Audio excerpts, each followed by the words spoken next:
Yes. We bought the only car. We didn't bought any cars from him. And he opened an office in Fort Lauderdale.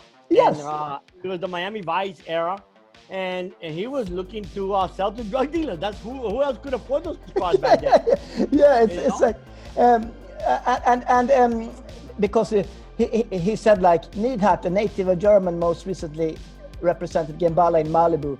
People have class and affluence. They appreciate the best of the best the world has to offer. And they said something. Let's see. Want a convertible? Gemballa can include a heavy-duty hidden safe. At the beach, you can throw all your jewelry and cassettes into the safe, and your convertible sits there looking great. Did you have a safe in your Gemballa? Oh yeah. Really? It was. You saw the picture? That was the black one with a candy apple red interior? I actually managed to find all the three pictures, or the pictures of the three cars. I saw the white one, I saw the red one, a white one, a black one. Two white ones. It was exactly. Two white. Exactly. Two white, a black. One was the Mirage. Yes.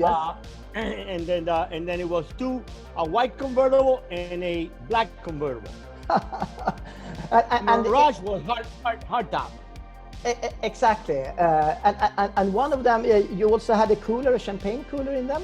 Yeah, well, in two of them. Well, in one of them had the safe, which was really in the armrest. Yes. Then the other one was also in the armrest. He had a cooler, and it fit exactly a bottle of Dom Perignon, and he had two glass cut crystal Tiffany champagne glasses. Of course. I mean, it was the only car ever. Back then, there was no. He was the first guy to come out with cameras in the rearview mirrors. Yeah. Where you can literally see all over the front, the back. It was really fascinating. And he says, open the door and the car smells like a Gucci shoebox. And I think I saw a picture of your interior, the white leather. And again, it had Gemballa dials also, those digital ones. Yeah. It was gorgeous. And the clock was Cartier. Oh yes, of course. And I have my initials. On it. Oh, that's something. Wow. And what do you remember the price of those cars and the options? Yeah, it wasn't 200,000. The black one we bought raw, the Porsche raw in Miami. Exactly. And to Germany. Yeah. And I think at that time the car was only like $50,000 or something like that. The conversion was $225,000. The other one, the Mirage. Money. Yeah, the Mirage he sold it to me for $350,000. Ooh. And then the other white one was like $290, something like that. Wow. I know that I hit a curve. In front of me, like at a parking space, right? And it ruined that flare on the bottom. We had to fly in his painter to come from Germany. Yeah. Charged me $7,000 because no one could match the paint. Yeah. If you look at the car from whatever angle you look at it in the sun, it was a different color. Yeah, it's kind of changed this multi-layer kind of. Yeah. Wow. I mean, one side was like pink, the other side was blue. Yeah. And it was just a gorgeous piece. And they were all twin turbos. I mean, that thing whole ass. Exactly. And how did you even find Gemballa at the time? I mean, you started out, you had the Corniche when you were 21, the Rolls-Royce, or that was your first I had the Corniche. Corniche, and in 79, 78. And as a matter of fact, I just bought my Rolls that I own now, a Ghost, from the same dealer that sold it to me 40 some years ago. Wow, really? Yeah, that's funny. Great dealer, Bremen Motors. Exactly. And so how did we find him? I think that he ran into us in a club. Of course. Nightclub. I think that Rudi was at a club and knew who I was.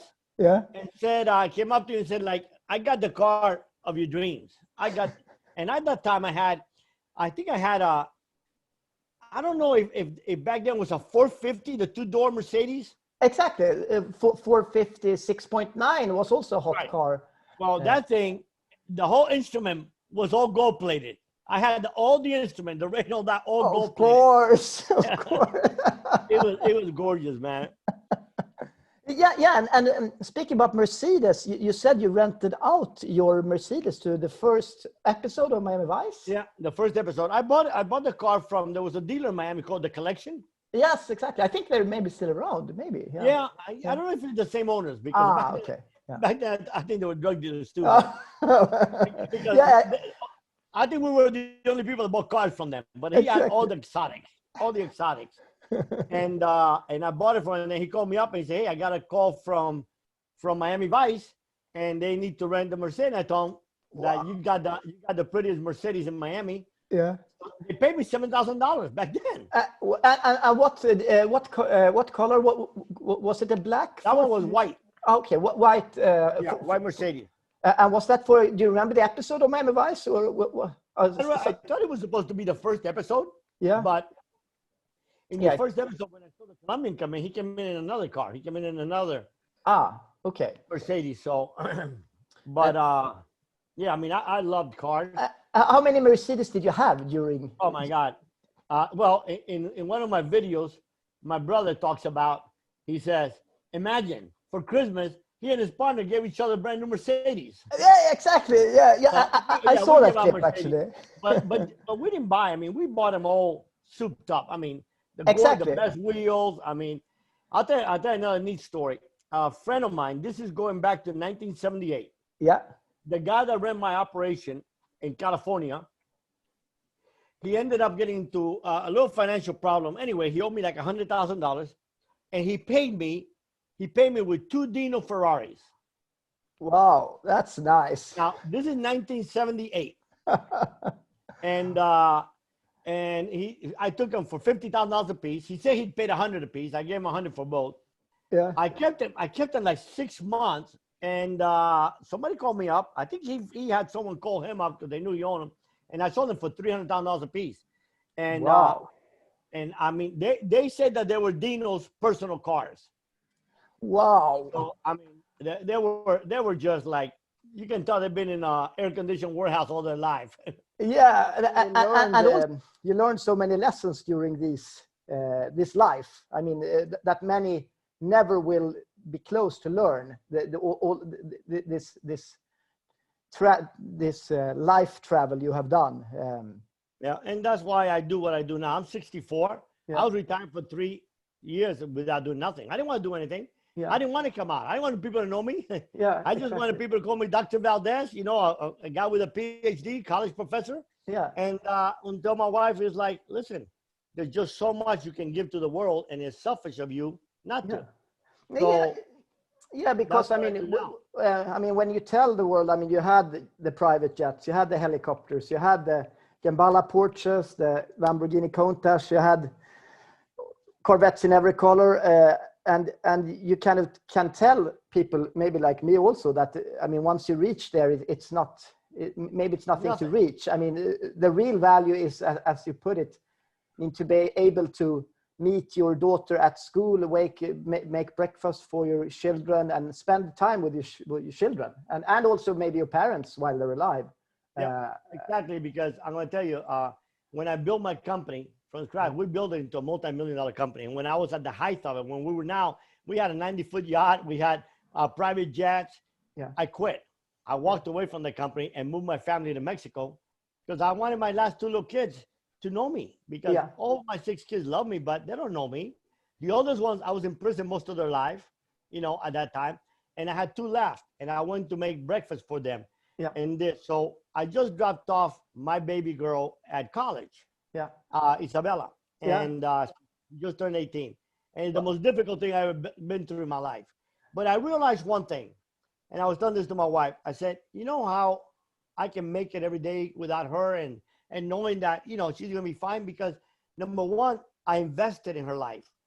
And number 2, the worst thing in this world, Gustav, to live with, asking yourself, what if? Yeah. What if I had walked away? Yeah. What if I had spent more time with my children? What if I had spent more time with my parents? I went to see my parents every day when people were out there looking to kill me. My bodyguard used to say, we spend thousands to protect you, and everybody knows you're going to be having dinner at your mom's house every day you're in Miami. But I love my parents that much. and my kids. So now when I look at my kids, I don't have to ask myself, what if I spend more time with them? No, because you really spent a lot of time. I myself